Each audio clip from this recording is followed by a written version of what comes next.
ಸಮೀರ, ಇನ್ನು ಮುಂದಕ್ಕೆ ಘಾಟಿ ಹೋಗಕ್ಕಿಲ್ಲ, ನೀವು ನಡ್ಕೊಂಡೇ ಹೋಗ್ಬೇಕು. ಹೌದಾ? ಇವಳು ಬರೋ ವರಗಳನ್ನು ಒಪ್ಪಲ್ಲ, ಬರೋ ವರಗಳು ಇವಳನ್ನು ಒಪ್ಪಲ್ಲ. ಏನ್ರಿ ಇದು?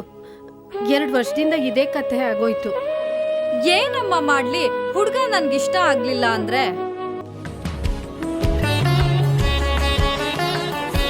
ಸ್ವಾಮೀಜಿ, ನಾವು ಬಂದಿದ್ದು ಅರ್ಥವಾಯ್ತು.